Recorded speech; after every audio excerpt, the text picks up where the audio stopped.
On your mark, get set, go. How do you spell that?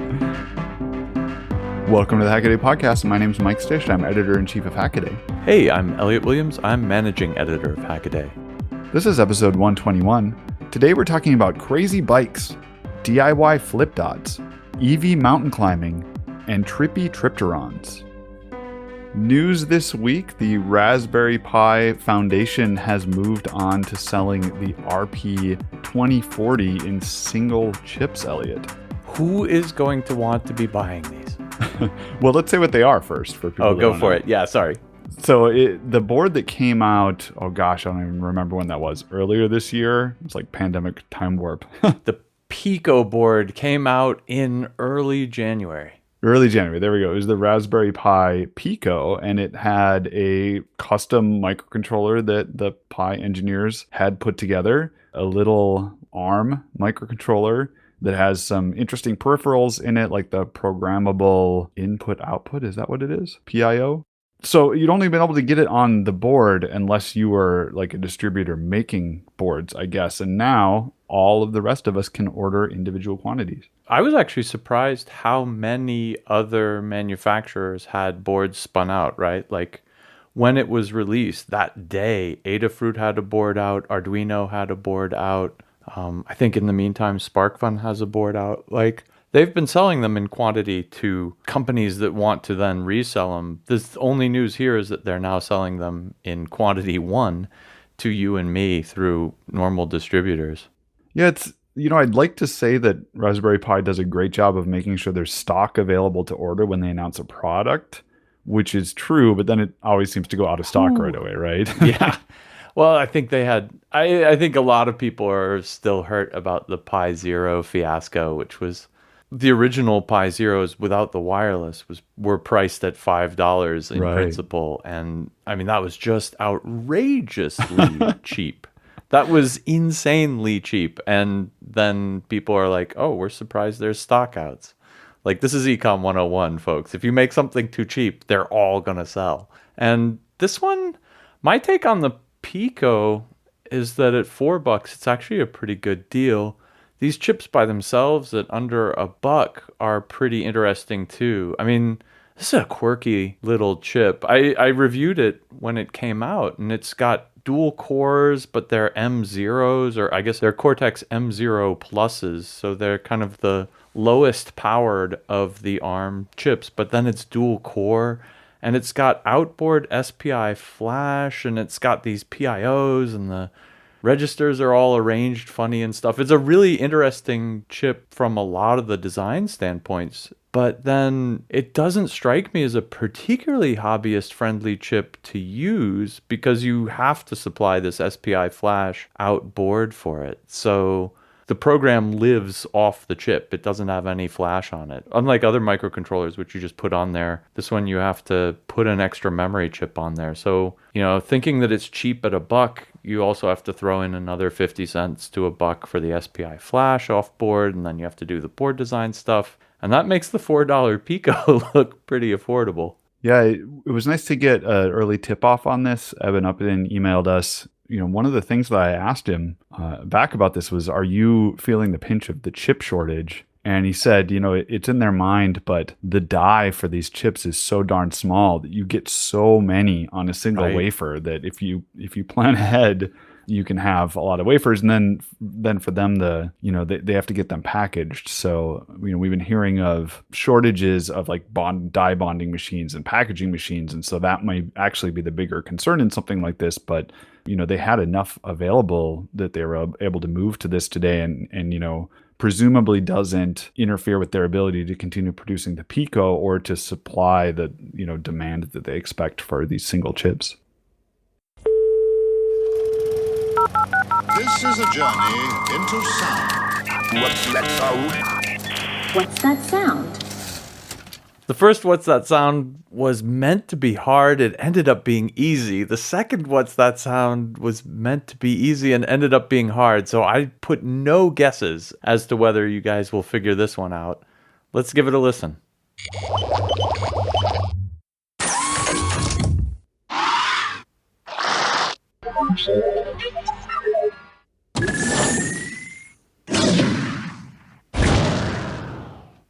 So it's sound effects of some kind. Any clue?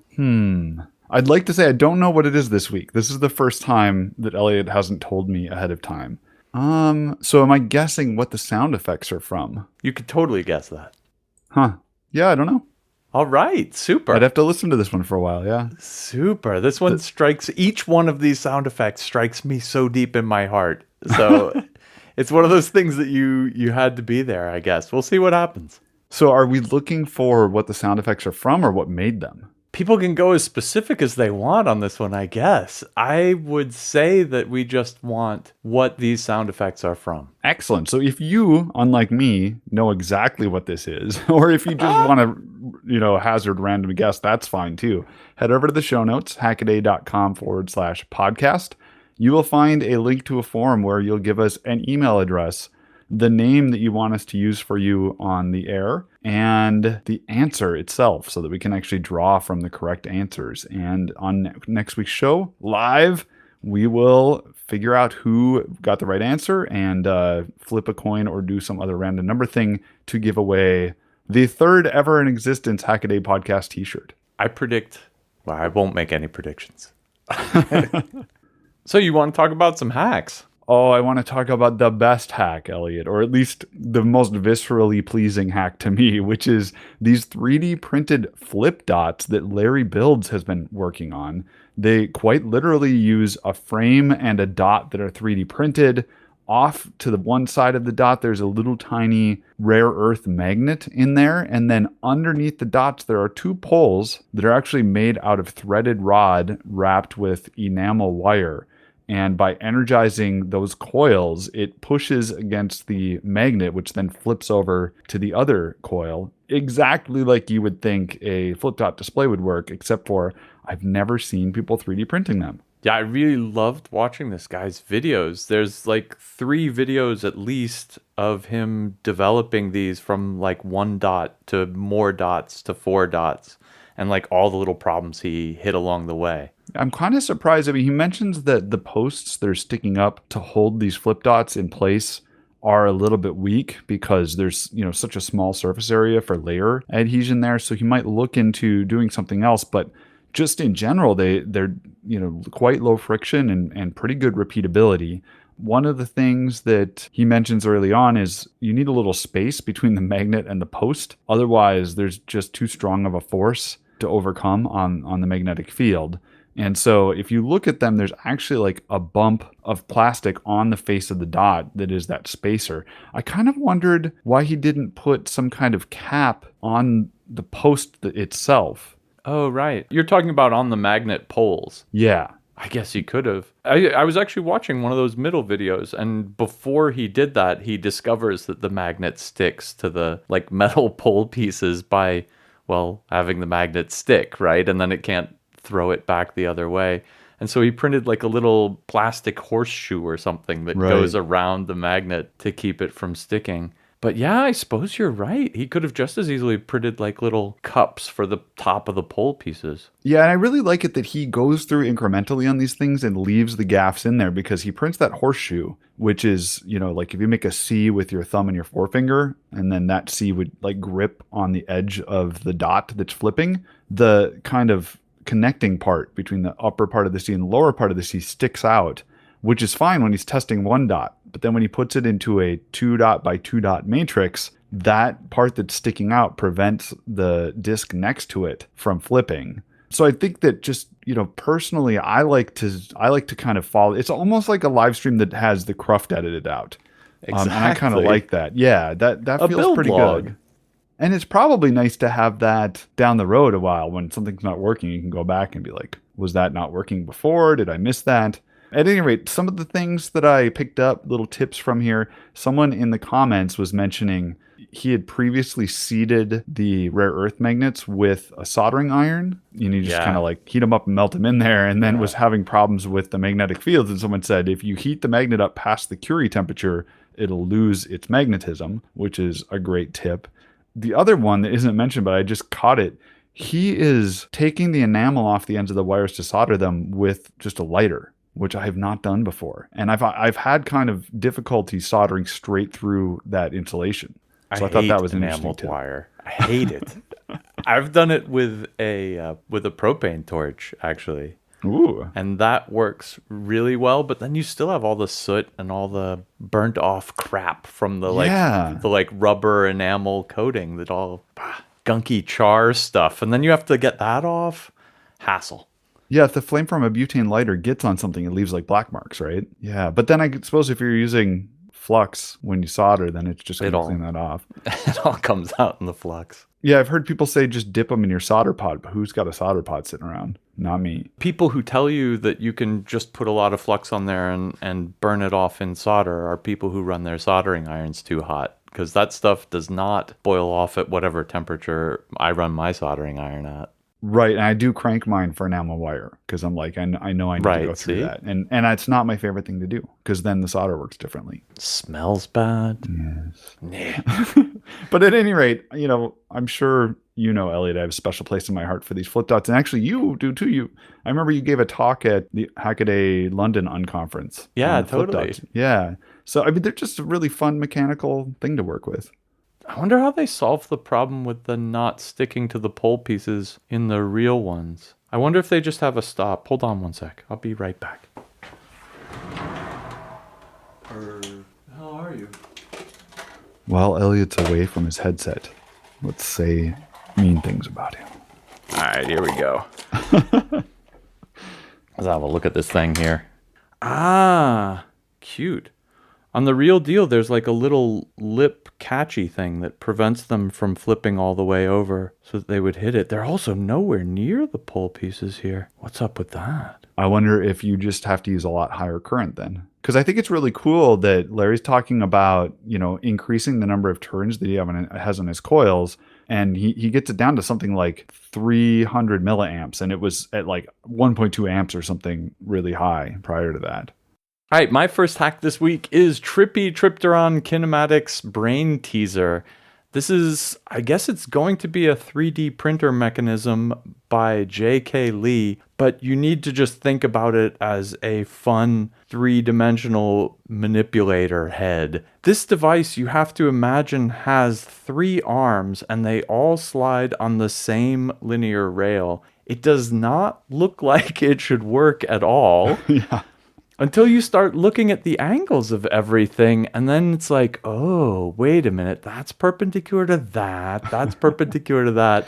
It's a beautiful mechanism. It's actually a lot like a delta mechanism, if you've seen those delta picker bots, except instead of having the 3 arms all at 120 degrees from each other, they've been rotated around so that they can all sit on one rail instead of surrounding the moving head. And that is the craziest thing ever.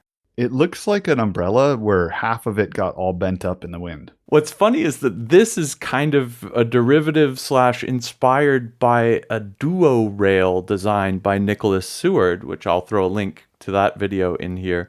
He made an actual working 3D printer out of this.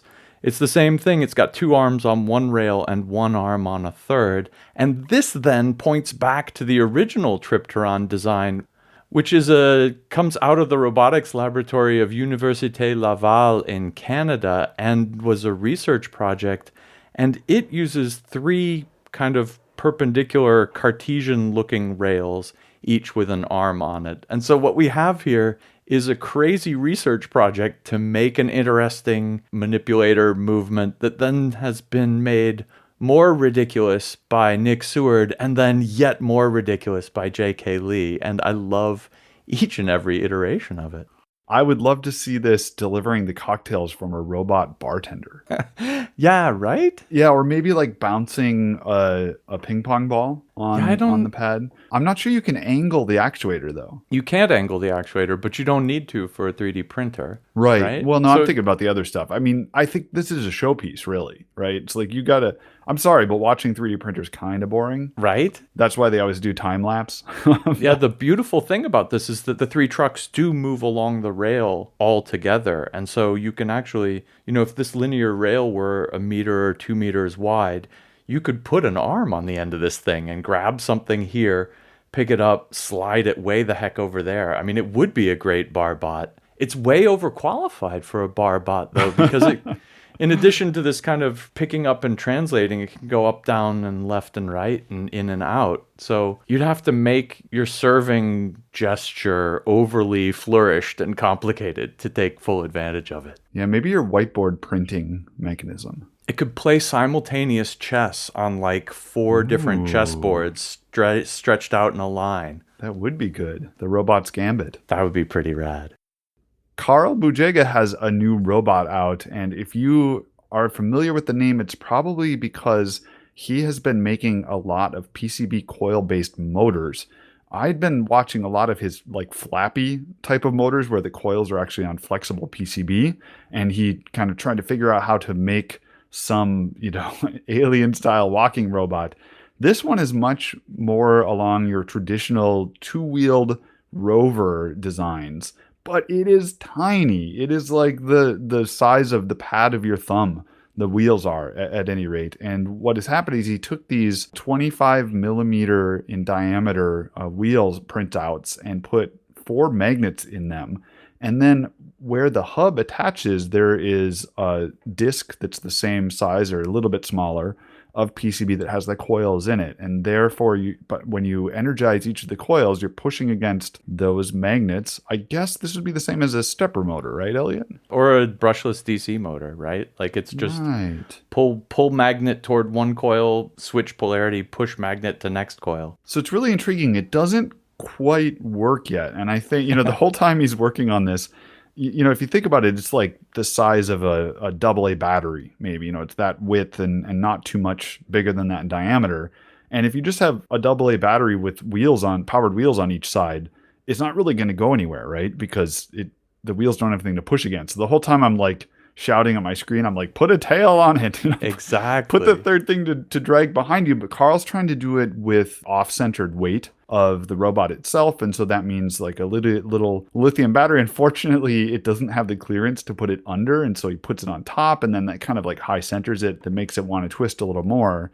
But in general, it does really well with getting some locomotion through those magnets and coils. It's funny, I was talking to someone on IRC about beam robots, and I had that in my head, and then I wrote about beam robots last weekend for the newsletter, and this is almost like one of those early beam robots, except exactly as you said, put a tail on it. And he does at some point in the video. He takes a little piece of zip tie and makes something to give the thing a little leverage to push against.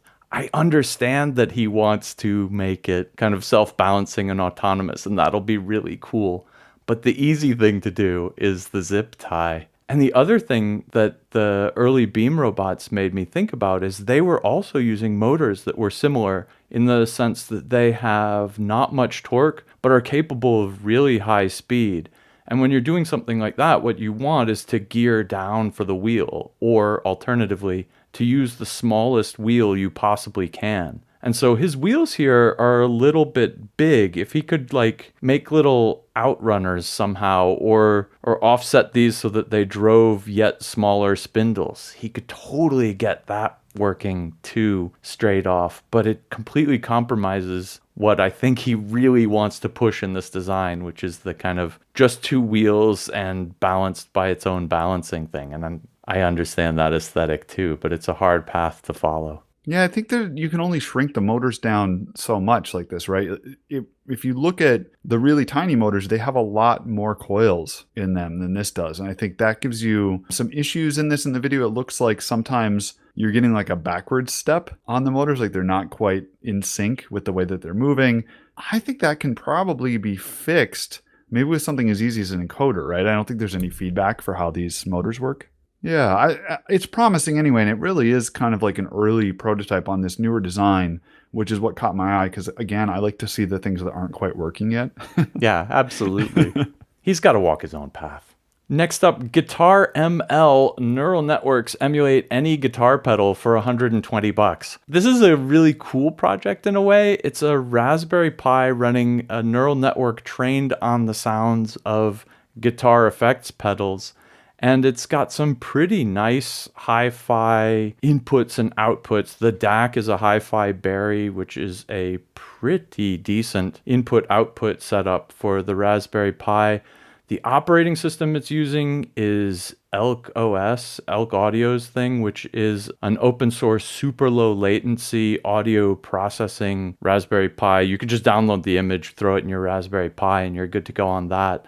So it's got all of the nice audio processing things rolled into one. And he's targeting, at least in this video, a distortion pedal. And we got a lot of suggestions in the comments about, you're emulating something. These old distortion pedals used to be made, by driving crappy transistors or germanium diodes or whatever to the point that they start to break down, right? And so bill of materials on like some of these old distortion pedals is like $3 in like random small parts. So here he is spending a whole bunch of money to make a neural network using this hi-fi DAC to emulate something that's like an overdriven germanium transistor.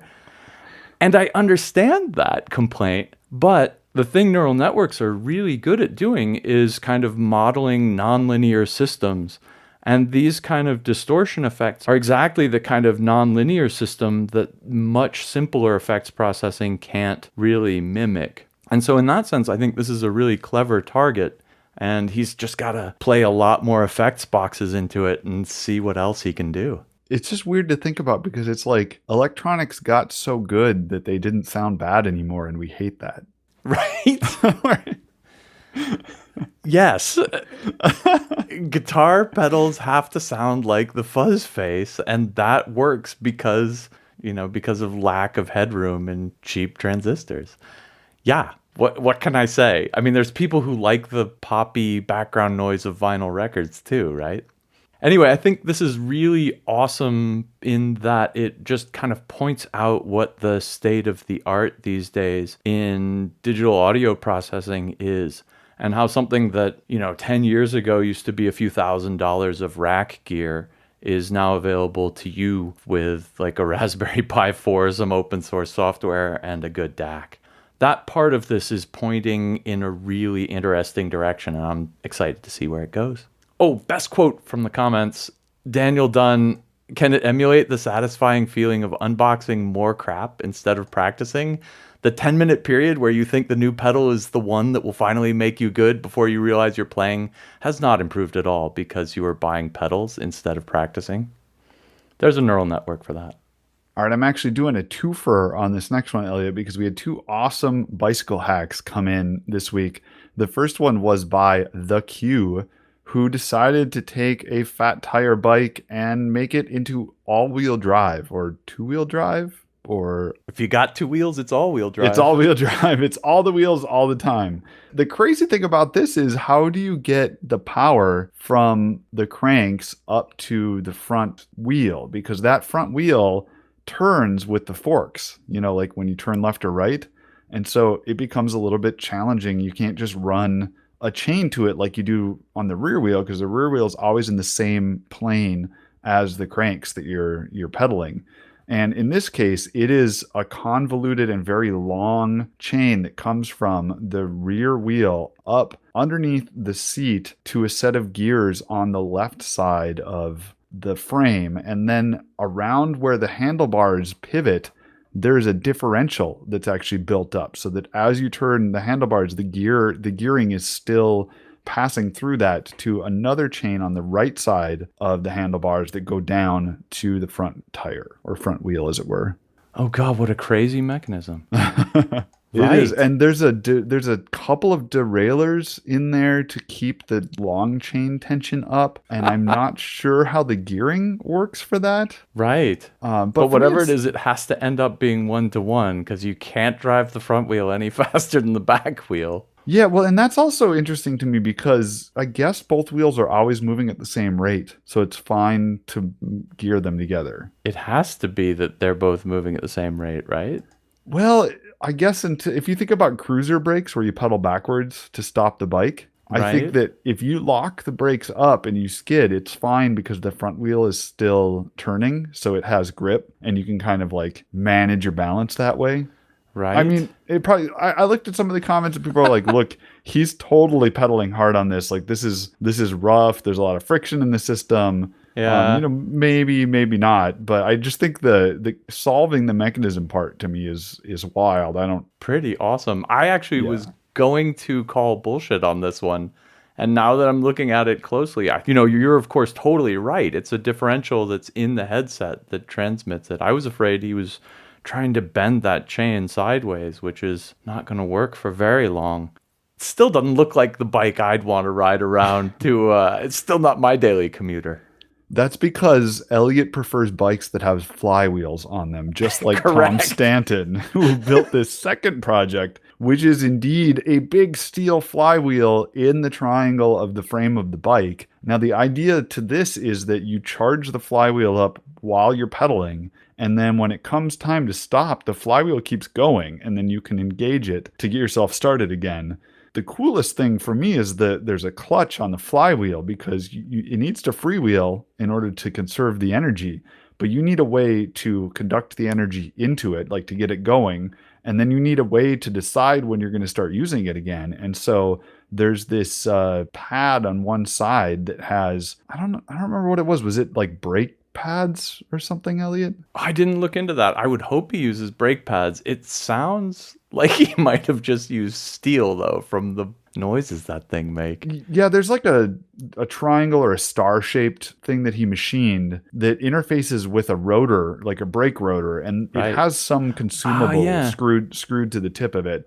But this brake rotor starts to grip the side of the flywheel, and then that is how, if you're currently pedaling and you engage the clutch, then some of the pedal power goes into the wheel to get it spinning. Then you let go of the clutch again, and you keep spinning, and then when you want to get some of that power out, you engage the clutch again. It's interesting because in his first few tests, he's actually braking with it, right? So You got to charge the flywheel up somehow. yeah. So when you brake, you're if you think about it, like your rims get hot, and you can like actually melt the brake pads on the bike because you're just using friction to bleed off the energy, the kinetic energy of the wheels spinning, and so. In this case, instead of using the brake, which itself is a type of clutch, you clutch onto this big, massive piece of steel, and that starts spinning the steel, but it also slows you down, which I don't know why I didn't think it through.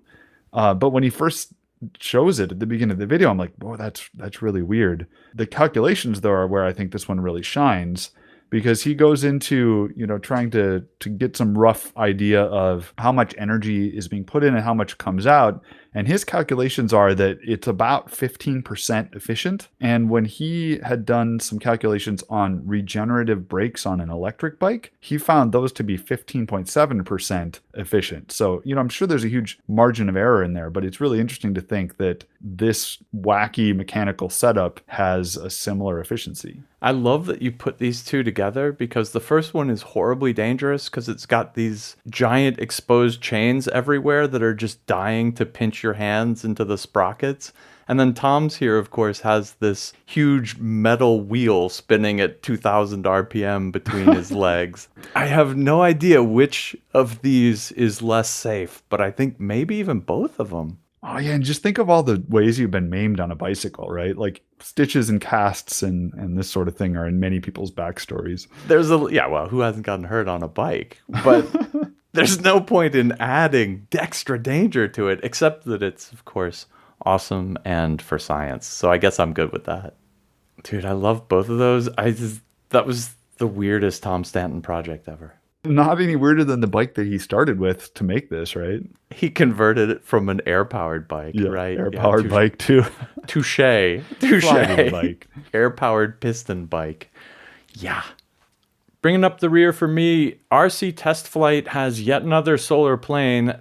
Solar plane is like one big flying solar panel. RC Test Flight has been putting together solar planes for the past 5 years now, and this is kind of Mark 5. Versions 1 through 4 were much more plain, and this version 5 is just all solar. It's like a flying pizza box. There is nothing aerodynamic to this plane at all. He starts off the video by saying, on the spectrum of kind of efficient planes with light solar panels on them to just like one giant flying solar panel. He'd done stuff before that's kind of in the middle. The efficient stuff is really techy and really difficult. So this time he's just going to fit as many solar panels as he can onto this wing, which means making it a big flying rectangle, and see if he can put it up in the air. He does. It's really interesting to see that flying something so unaerodynamic is even possible. He does it by putting ArduPilot on there, and so it's like actively stabilized in flight, and he's able to just barely get this thing going. Well, so I guess I should tell you this one does not end super well. He's got a battery on there, but the plane ends up being too heavy. It's super inefficient. He ends up realizing that he has run a bad maximum power point tracker device on here, which is something that takes the power coming in off the solar cells, changes the voltage that it's loading the batteries with to kind of optimize that flow. And that's killed all of his win there. In the end, it worked, it flew, but he's not entirely happy with it. And he's thinking his next build is going to go all the way to the other end of the spectrum to something efficient with just like a few solar cells on it and try to make maximum plane, minimum solar. Is there any actual wing on this? It just looks like No. a flat sheet of foam. There's a joke in the RC flying world that if you put a big enough engine on a brick, it'll fly. Yeah. This is basically that. This is a flat sheet of foam with like two flaps at the back to serve as combined ailerons and elevators. It's like a kite with some control surfaces. this is the absolute worst plane you could possibly make, but with the absolute maximum surface area for solar cells, and that is his point.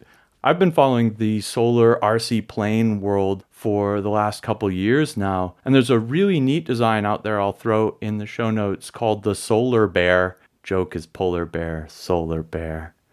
And it doesn't use any battery at all. It just runs straight off of solar and has a really nice open source Arduino MPPT circuit as part of it. And then if you really want to get serious about this, and I'm sure that RC Test Flight is looking at this stuff, the action in solar-powered airplanes these days is over in a German RC plane forum. And I'll throw links to that in there, including a video of this awesome solar plane flown by Holger Lambertus. It has absolutely no battery at all. It flies purely off of solar cells. And he's developed this crazy flying technique because when he turns away from the sun and the cells go into shadow, the motor cuts out. And so he's developed this crazy flying technique that's like tacking into the sun to keep it in the air. But he can fly indefinitely. If he had the patience and the skill to do so, he could fly for like 8 hours a day. First up on my list is Retro Tectacular, the drama of metal forming. I love these kitschy old videos, and this is an awesome one that goes into the old school steel/copper milling. You're going to see them make ingots, sheets, and wires, and it's just a really good look into industry. Good way to unwind at the end of a really rough day of pounding keyboard keys instead of pounding ingots of steel. Next up from Christopher B, it is reviving old recipe for Faraday wax, keeps vacuum experiments going. Christopher was wondering what people did to seal their vacuum chambers before we had these fancy epoxies that you can buy these days. And it turns out that Faraday himself came up with a wax formulation that he wrote about back in 1827. It combines beeswax, a type of rosin, and a natural pigment. And Christopher puts that to the test. Finally, from Junas Pyologema, we have the ESP32 Bluetooth page turner. Can't get any easier. I was just talking about this last week. I did the same sort of thing, but completely separate from Junas's project. But it is a library to make your ESP32 into a Bluetooth keyboard, and you can do so much with it. Here it's being used to turn the pages on a tablet. I used it to click the shutter on my smartphone. Anything you might want to do that involves a keyboard, you can now do wirelessly with an ESP32 board, and here are the blueprints to do it. My first quick hack this week is a look back at the Oroville Dam with practical engineering. He is a civil engineer, and the Oroville Dam was the tallest dam in America. It was extremely well inspected, regulated to the nines. Then it had a dramatic failure and flooded the valley below. A 600-page report has just come out documenting the event, and Grady has read the whole thing and walks you through what happened in his video. The short version is basically they had assumed it was built on solid bedrock. It wasn't. Cracks formed. Dam broke. 600 pages like that. Oh, my favorite thing that Grady has ever said was in a video of his about an automated plant growing setup he had. And he mentioned that it ended up taking lots of time and being incredibly expensive. His quote is, "No one's hobby is buying an irrigation controller off the shelf at Home Depot." Hackaday spirit right there, ladies and gentlemen. Peter, speech recognition on an Arduino Nano. I like this a lot because it goes back to the early days of speech recognition when we didn't have so much computing power. His aim is to recognize the digits between 0 and 9. He splits up the audio into little 50 millisecond chunks. And because he can't even run a full Fourier transform on these with an Arduino Nano, he listens to 5 frequency bands and turns out that that's enough to discriminate between the digits 0 to 9. This thing is not an Alexa, but if all you need is some simple voice control, you can get it done with the smallest of microcontrollers. Last up, iFixit and a whole bunch of others. Samsung releases minimum viable Galaxy upcycling. This was kind of a PR campaign of Samsung's a few years ago to say, what are we going to do with the kind of growing mound of unused old cell phones? It's not environmentally viable to just throw them away. How are we going to reuse them? A few years later, Samsung's flagship attempt is basically laughable and gets lambasted by iFixit and a few others. It's, turning your lights off and on with your old cell phone. Still doesn't solve this problem that gnaws at my soul about what we are going to do with all of these old cell phones that are still perfectly reasonable computers.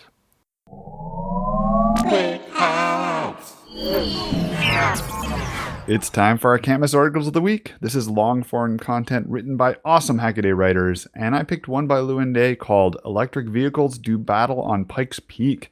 This is something I'd never heard of before, Elliot. There is a race that happens every year, going back decades and decades, where you start at the base of Pikes Peak, which is just outside of Colorado Springs, Colorado, about 2 hours south of Denver, Colorado.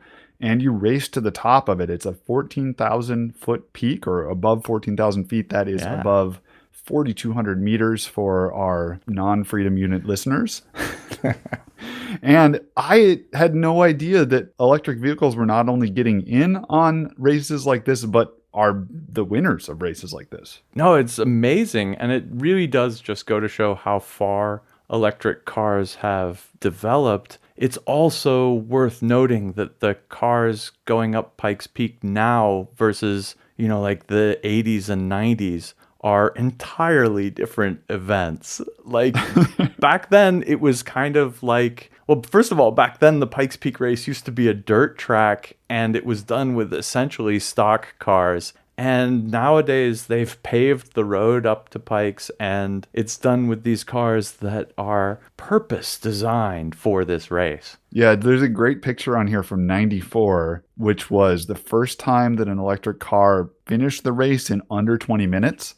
And Right. it's like a station wagon.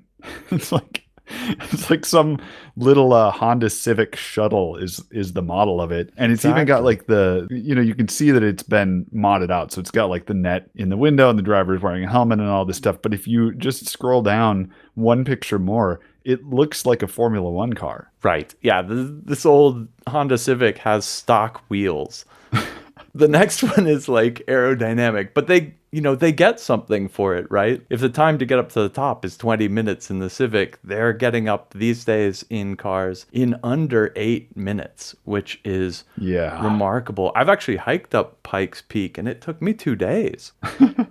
8 minutes. The course is 12.42 miles. And let's see, the first time that an EV did it was 81 that did the race or finished the race at all. The under 20 minute was in 94, and that was 15 minutes and 54 seconds. These are all electric vehicle times. In 2013, they broke 10 minutes. That was 9 minutes and 45 seconds. And then the first time an EV won it was in 2015. And just in 2018, the actual course record was broken by an EV that did the 12.42 mile course in 7 minutes and 57 seconds. And I mean, this thing is like, what do they call that? Cutbacks? Switchbacks. This thing is switchbacks. I mean, it's not like some ramp that starts in Nebraska and slowly goes up to the top of this thing. I mean, it is a steep climb. I've been there too. We did it in a railroad. There's some rail line you can take up to the top. The other thing is, like, when we did that, it was super cloudy. Like, it was dense fog because the cloud layer was low then. So I'm sure that affects when the races run. But looping back to the engineering here, they talk about the design of various electric cars going up there. And the point is, all the car has to do is go up this, whatever it is, 12-mile but extremely high altitude gain course as fast as it can. And any extra battery you put in there is just wasted weight, right? And so in that sense, electric cars have a bit of an advantage over gas cars because there's kind of a certain amount of weight you have to put into an internal combustion engine. And then you can add more or less gas to taper the range, but you've still just got the kind of fixed weight of this engine up there. Whereas electric motors are by and large lighter than internal combustion engines. So you're kind of starting out with a lighter ground weight and then just adding batteries on to get you all the way up to the top of the hill. And so it's a different kind of design challenge. And it's really neat to see that they're managing to kind of tune and tweak it so that the electrics are now dominating. Yeah, I also wonder if I think electric vehicles normally don't have transmissions in them, like an internal combustion engine. And if you're talking about these switchbacks, it's a lot of like slowing down, speeding up. And so if your acceleration is superior to another car, that's going to be an edge in itself. Super torquey at low speeds. Don't bother downshifting, just foot on the pedal. And then somebody in the comments said, they're only going up to the top and then they don't have any battery left. And it's like, well, they don't load race cars up with extra fuel that they're going to just have left at the end of a race. I mean, I think that's like part of racing is like deciding that you have everything in the car that you need to accomplish the exact goal you're looking for and like nothing more. Formula One would be a much cooler sport if you had to drive the cars to the event. Like everybody meets at the 7-Eleven and then you have to drive, everybody has to drive all the way together to the racetrack before you can start. Some of the other cool things in this are just looking at the pit background on it. Lewin recounts that they actually have external cooling systems on the batteries in the pit because you want to start with cool batteries. Otherwise, if they're as hot as the ambient temperature, then you have an efficiency hit in what you're able to get out of those batteries. The article also mentions that the Volkswagen that broke the course record has a glycerol powered generator that it recharges from. I'm assuming that means at the top it uses a glycerol powered generator to recharge and go back down. But I thought that was an interesting topic as well. Rather than using gas, this apparently is not as polluting. Oh, sweet. Yeah, we got to get Lewin on the show at some point, Elliot, to talk about an article like this. Didn't you say there's another cool one he was coming with about EV racing? There's an electric car that's trying to become the world's fastest land vehicle, and he's going to cover that for us. Cool. We should see if he can come on the show. I think it'd be fun to talk to him about these just because the excitement is obvious in his writing. All right, my can't miss hack this week is The History of Closed Captions Entering the Digital Era by Chris Lott. But it's a month ago now, maybe, he wrote his first article on closed captions, and I loved it. It was about the kind of old, early analog tech. And this is a second article in the series. He kind of starts off by wrapping up some of the cool things that you can do with the space that would otherwise be used for closed captions.